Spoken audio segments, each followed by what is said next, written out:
How are you today? I'm pretty good. Sitting out here on the porch. It's beautiful out. We see that. I'm sure we would rather be there than here. Thank you for doing this. I'm Coach Fisackerly, and this is my honors history class.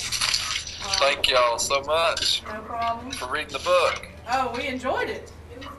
Yes, I'm sure they have many questions about the book for you. So, this is Bree. She's going to do a little introduction for them about you, and then we'll get started. And if there's any certain way you want to do this, just let us know. Okay. All right. Go ahead. Silas House was born 1971 and grew up in rural Laurel County, Kentucky. But he also spent much of his childhood in nearby Leslie County, Kentucky, which he has cited as the basis for the fictional Crow County, which serves as setting for his first three novels. He has degrees from Sue Bennett College, Associates, Eastern Kentucky University, BA in English with emphasis on American literature, and from Spalding University, Master of Fine Arts and Creative Writing. In 2000, House was chosen along with Pamela Duncan, Jeanne Brazelton, and Jack Riggs as one of the 10 emerging talents in the South by Millennial Gathering of Writings at Vanderbilt University. House is also a music journalist and a contributing editor to No Depression magazine, for which he has written features on Lucinda Williams, Delbert McClellan, and many others. House is also an in-demand press kit writer for Nashville's music business, having written biographies for such artists as Chris Offerson, Buddy Miller, Dale McCurry, and Leanne Womack. In 2001 and 2002, he was a regular contributor to NPR's All Things Considered. House has also published several books from the years of 2001 to 2012. House is presently living in Berrien, Kentucky, with his two daughters. House's next novel is Little Fire, which will be completed sometime this year in 2013. First of all, I'll just say I know you all were forced to read the book, but I appreciate you reading it, and I'm really glad that it was used. This is a history class, right? Yes. Yes, sir. I usually speak to literature classes, so I'm really glad it's being used in a history class, because to me that's one of the main things it's about, is the way that our history is. We don't know our own history really, and especially nowadays it's getting even worse when whole histories are being cut from our history books and et cetera, et cetera. I mean, for instance, I'm 1/8 Cherokee, and the Cherokee, the whole Native American experience is pretty much cut from our history books. We don't know a whole lot about that. Most of our black history has been lost because so much of, most of our history has been written by old white men who just want to write it the way they want to write it. And so one thing that I was trying to do in Eli the Good is talk about that. And, there's a whole chapter where Eli talks about that, but also throughout the book, it's woven throughout, especially the point of view of Eli's sister Josie, who is sort of symbolic of all Americans who are questioning their own history, because she's recently found out that the man she thought was her daddy is not. So that causes her to question her own history, and that's sort of symbolic of us as Americans, that we should be questioning even more. Can you all hear me okay? Oh, Yes, yeah. sir. Okay. To me, the book is about history, it's about freedom, it's about patriotism. I really, really wanted to spend some time thinking about different definitions of patriotism, because especially after 9/11, we sort of had this idea that to be patriotic just meant that you put a flag out, or you put a sticker on your car, a flag sticker on your car. And I wanted to talk about the way that sometimes protest is a form of patriotism, but you got to make sure you're protesting responsibly. I also think, one thing, of course, I was trying to do in the book is talk about Vietnam, but also show people how the same issues that were affecting the nation during Vietnam are affecting us now. Particularly when the book came out, there were a lot of soldiers coming back from Iraq and Afghanistan who had post-traumatic stress disorder, and they weren't being treated properly by our government. So one thing I wanted to do was I wanted to write a book that was anti-war but pro-military, because my daddy is a veteran, and a lot of family members and friends of mine are veterans, or they're in the military, active duty right now, and so I wanted to pay tribute to them, but also look at the complexities of all that, and also pay tribute to people who speak out against war at the same time. So those are just a few things. I think I'll just turn it over to y'all, and if you can speak up real loud, I can maybe hear you. Okay. A lot of them have, while they read this book, and yes, while they read this book, yes, they were forced to read the book, but they ended up really liking the book. They would come in and go, I can't believe this, or I can't believe that, and then they would discuss it amongst each other. I asked them to come up with some questions for you, and so I'm going to let them come up here, and, you know, it could be anything. They have some very random questions for you about the book also. I'm sorry, I can't hear you. As I say, they have some very random questions for you also about the book, so we're going to go ahead and start. Can you hear us? Can you hear me? Off and on. Okay. It seems like you got to be right in front of the mic for me to hear you. Okay.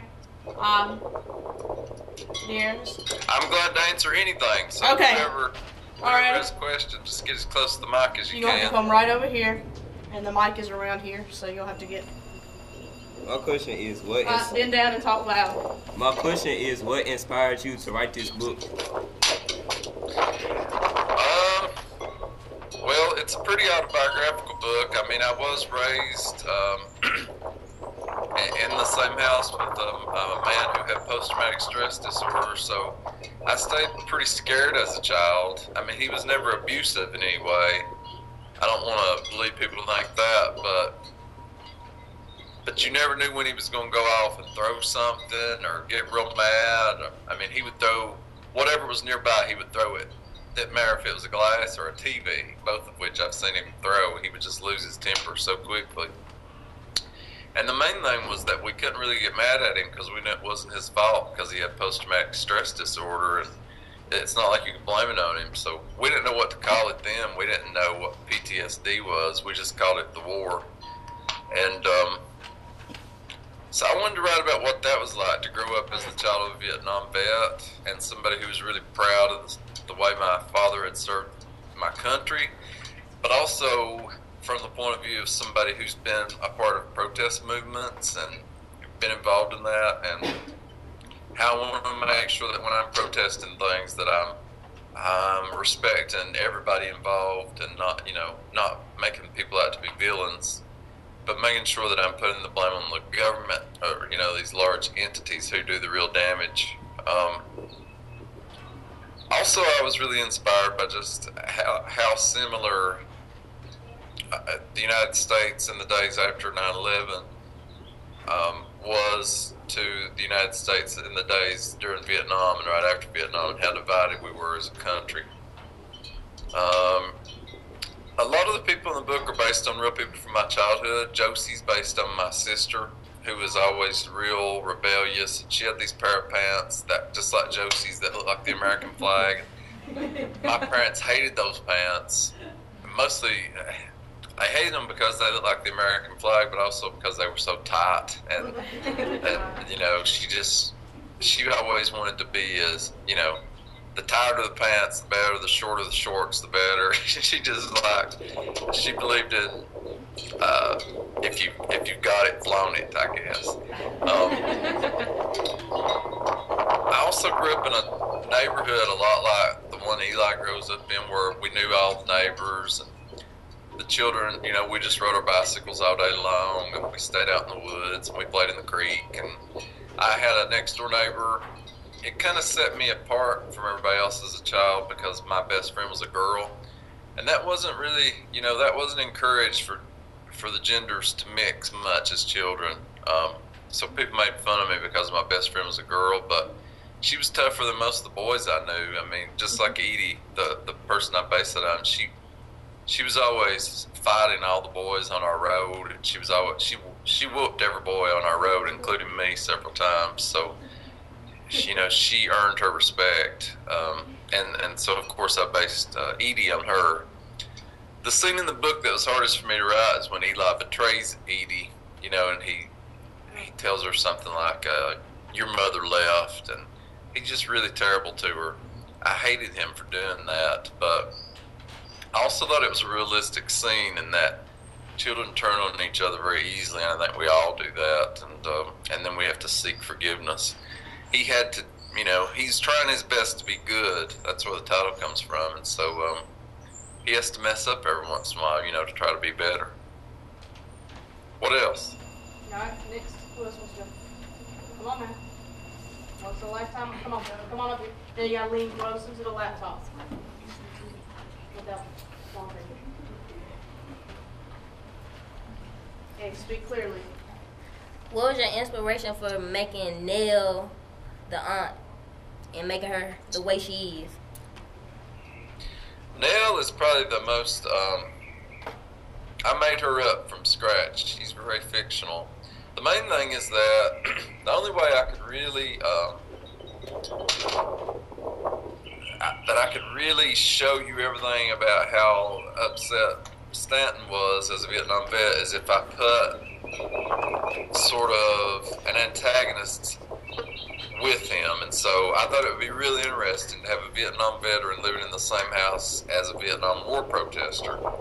It's sort of like, nowadays political parties are so divided, and so if you have a Republican and a Democrat living together in the same house, you've got some fireworks, you've got some drama that's going to happen. And so I knew if I put them in the same house, I'd have plenty of drama that unfolded. And of course, that sort of culminates when he breaks their mother's guitar and destroys it. This sort of Price's guitar. I really liked Nell a lot. I didn't agree with everything she said, and I didn't agree with everything Stanton said. And I think that's what makes it interesting, is that I think that they both encompass two very different sides of who we are as Americans. And we hopefully like aspects of them and also dislike aspects of them. Who's y'all's favorite character in the book? Did y'all like Nell, or did y'all hate Nell, or what? What do you ask? Edie? I like Edie. Most of them like Edie. I personally like Aunt Nell. And then a lot of them like the sister as well, but I think it's because they're all the same age. So Yeah. they kind of relate to her a little bit more. So who did y'all like? Edie was mainly, and they were upset that they didn't get married, by the way. Good. I love Edie. I think I love Edie probably as much as I love Eli. Yes. I think she's a better person than Eli. Oh, I agree. Yes, you can ask 2 questions. Go Okay, ahead. next question. Right, go ahead. Just lean down and talk. When Eli's dad destroyed the guitar, why was that such a bad thing? When he does what? I'm sorry. When his dad broke the guitar, when he threw it, why was that such a bad thing? Because the guitar is symbolic of the past. It's symbolic of Nell, and that's Nell and Stanton's mother's guitar. And so it symbolizes sort of their family. And when he breaks the guitar, it's meant to say, it's meant to symbolize that their relationship is broken and that it can never be put back together again. And their mother, the only thing they had of their mothers is gone.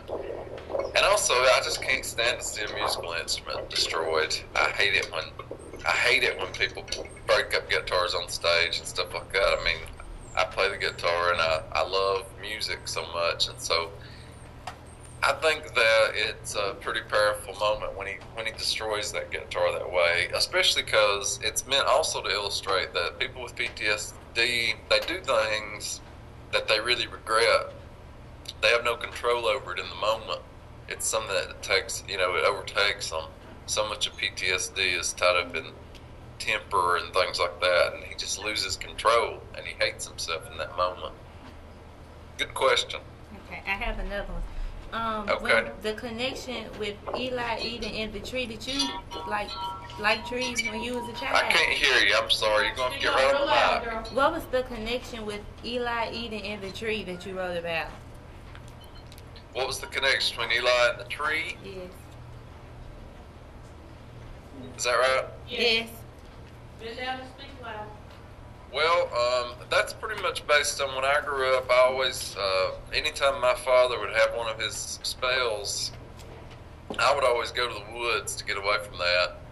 And there was this grove of beech trees that I especially loved, and I would go there and I'd read, or I'd take my Star Wars toys with me and I'd play with them, or I would just sit and be still, or I would, the person that Edie is based on, her real name is Donna, she would go there with me and we'd just talk or whatever. It was just a safe place for me, and I wanted Eli to have that too. And also, you know, at the end of the book, you realize that his father loves that tree as well. And so it's a connection for them at the end. And in a way, the tree is symbolic of his father, and the way he wants his father to always be present, and he wants his father to comfort him in that way, but his father doesn't really do that. So it's sort of a father figure in the book. I was really glad they put the tree on the cover. Good questions. You got any more? Oh, yeah. No. Yeah. Yes? Go ahead.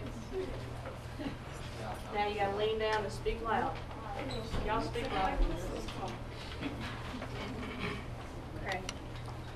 Was your mom in a foster care when she was younger, like Eli's mom? I can't hear you, darling. You're going to have to get right on the mic. Speak loud. Okay. Was your mom in foster care when she was younger, like Eli's mama? I still can't hear you. Alright. It's because you're not speaking loud. Sorry. No, that's alright. She wants to know if your mother was in foster care like Eli's mother was. I heard foster care and mother. Yes. Was your mother in foster care? No, but my mother was an orphan, and she was raised by her first cousin. And so she definitely had that sense of being alone in the world. And I feel like that, you know, once she was married and had me, my father and I became her whole world. She just, you know, it was really hard for her not having any real, you know, immediate family. So I did draw on that some with Loretta, but I also fictionalized Loretta quite a bit. My mother's real different than Loretta. One reason I did that is because in my first 3 novels, I based the character very much on my mother, so I didn't want to do that again. Also, one thing I'm trying to do in the book is comment on service and how we can all be of service to our country in different ways. You know, when somebody goes into the military, we always say they're going into the service, and that implies it's the only way to serve our country. And I definitely think that veterans are serving our country in a huge way, a really big sacrifice. But I also think there are lots of ways we can serve our country. And one way is school teachers, you know, really serve our country. I mean, our country would fall apart without school teachers and schools. So I want to make Loretta a school teacher to sort of comment on that, the importance of school teachers. And I love that moment when Eli's talking to that boy at the gas station, and the boy says, that smell that you can smell when rain comes in, that's ozone. I learned that in your mother's class. I loved showing how, you know, teachers don't really realize the way that students carry things with them once they leave that class. And students often don't realize how much they've learned from a teacher until much later. I mean, I had a 7th grade teacher who changed my whole life, and I would have never been a writer without her. But I didn't realize that until I was grown, you know, and now I'm able to tell her that. At the time when I was in her class, I was probably a big, you know, a total brat and not really appreciative of her the way I grew to be. So, you know, I think, like, to get back to that service theme, Stanton serves his country in Vietnam. Then he comes home and he serves his country because he's a member of the workforce. You know, he's a mechanic. And again, our country would collapse without blue-collar workers, mechanics, and people working on barges and oil rigs and janitors and people driving trucks and et cetera, et cetera. Those people serve our country in a big way too, because they're keeping the country moving. And I think that often they are so negated, especially by our media. Our media perpetuates this notion, if you're not rich and if you're not a big superstar, then you're nothing. But the real heroes, for me, are people like mechanics and coal miners and people like that, people who really keep the country running, and school teachers.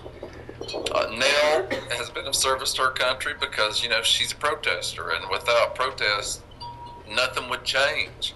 And often we talk badly about protesters, but I mean, if people hadn't protested, we would still be a country that is a subject of England. Protests led to the Revolutionary War. Protests led to the Civil War. The people rose up. Some people rose up and said, they became abolitionists and they fought against slavery and they protested slavery. And so that led to things changing in that way and emancipation. I mean, every great change that's happened in our country has been because of protests. The civil rights movement, the women's rights movement, et cetera, et cetera. The only way we've really changed as a country is through that protest, by speaking up and making our representatives change the laws to serve all of us. So I have great respect for protesters. And so everybody in the book has something, some way of serving their country properly. What else?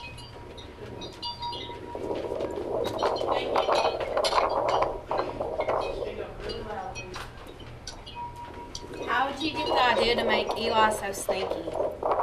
Bend down and talk loud. How did you get the idea to make Eli so sneaky? How did I get the idea to make Eli what? So sneaky. With the letter.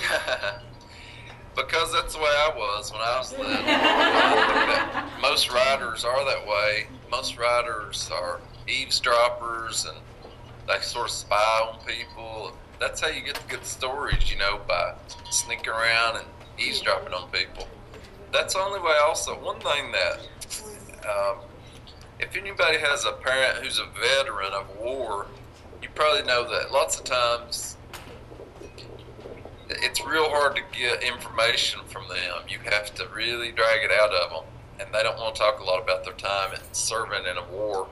And so my childhood, a big part of that was I was always curious about what my father had did in Vietnam. And so he had this box of pictures that I wasn't supposed to look at that he'd taken in Vietnam, and I would sneak and look at them and study them, and I actually described them in the book. There's these pictures where there's a hostage in a field, and there's all these dead bodies in a field, a picture of these little boys smoking cigarettes, et cetera, et cetera.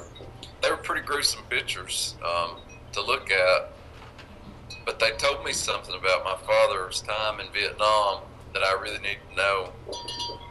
And often when I visit younger kids, younger than y'all, they will say, Eli's so bad. He goes around, he sneaks around on everybody and he reads letters that don't belong to him and all this. And to tell you the truth, I never thought of that as being bad while I was writing the book. I just thought that was the way most children were.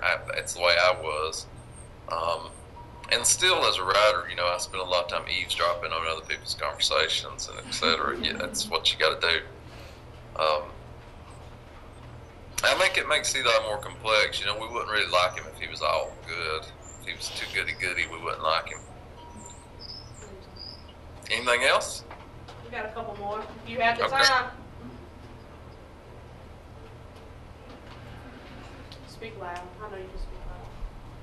What made you write about Nell's protests and standing disagreeing with the protests? That was the main way that I could comment on the Vietnam War and different opinions, and the way that the way that I see history may be different than another person's way of seeing history. And also when you're writing the novel, the only way it's going to be any good is if you have characters who you got to have trouble. You got to have a lot of trouble going on. And so Nell and Stanton are always, causing trouble for each other. So I had to have them going at odds with one another. You got another one? No, sir. Go ahead, Corey. Speak loud.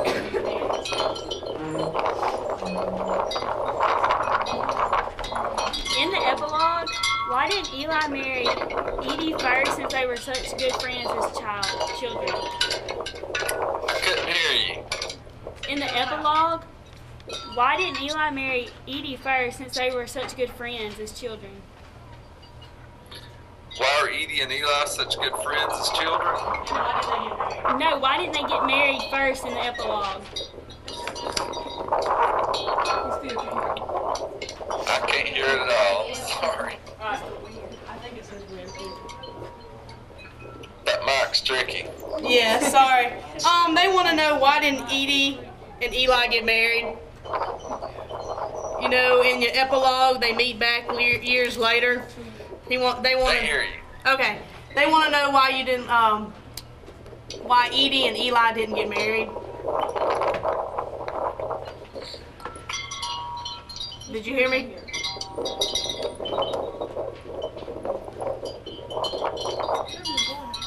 Did you? You may have to type the question in. Okay. I can't hear you. All right. How do I type a question in? Just go to the bottom of the screen. If you get right in front of the screen and talk to me, I can hear you. Okay. They want to know why did Eli and Edie not get married? Okay, now I can hear you perfect. Oh, well, there you go. That's what y'all have to do. Why did Eli and Edie not get married? Because a lot of the time you end up not marrying the person you're supposed to. And I think that they probably did belong together, but at the same time they had been best friends so long that they were afraid of destroying that friendship. And as they got older, I mean, I'm trying to give you the hint there that. All right, hold on. He did not finish answering our question about Edie and Eli not getting married. Okay. Yeah, there at the end of the book, I'm trying to give you the hint that he probably just, that he ended up with the wrong person, and after he gets divorced, that there's a flirtation that happens between Edie and Eli there they're going out on the boat in New York Harbor. I think he gives her his gloves or something, and you're supposed to think that, I want to leave you with the impression that they will end up together. I think that he moves back, that he leaves New York City and he moves back home, and they end up together. I think that's just the way life is a lot of the time, and I just thought it was more realistic. I thought it'd be too wrapped up in a neat little bow if they ended up together. There is a screenplay that's been written of it. Who knows if it'll ever be turned into a movie, but it is out there making the rounds. And in the movie, Eli and Edie do end up getting married, but she gets killed in 9/11, so it doesn't end well.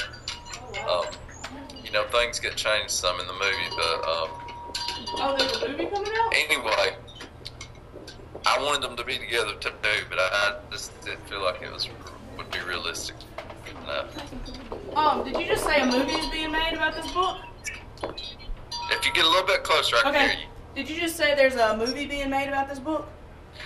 There's a screenplay that's been written, and it's going around Hollywood, but all of my books have been made into screenplays, but none of them have been turned into movies yet. So you never know. I mean, it's real hard. It's a long process, and who knows?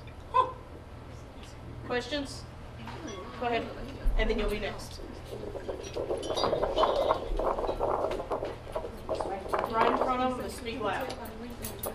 And don't show me. Okay, I have an uncle who has PTSD, and I want to know what's a good way to cope with it.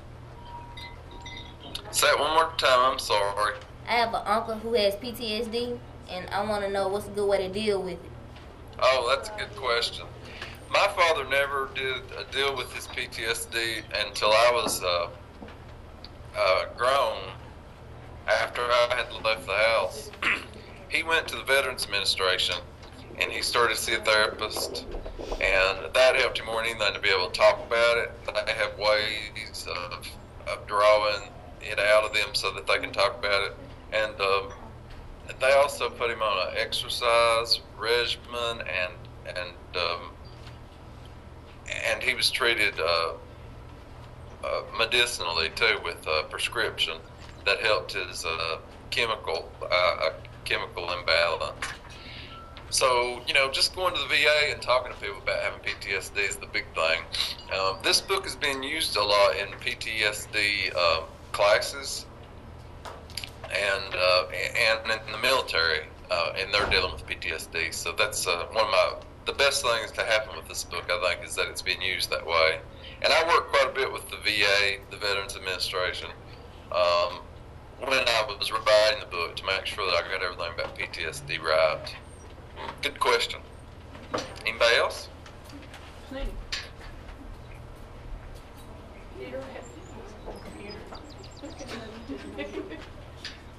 Go ahead. Get right in front and speak loud. Do you feel like your mother paid more attention? Go ahead. Do you feel like your mother paid more attention to your dad than you when you were a kid? I've pretty much made that up in the book.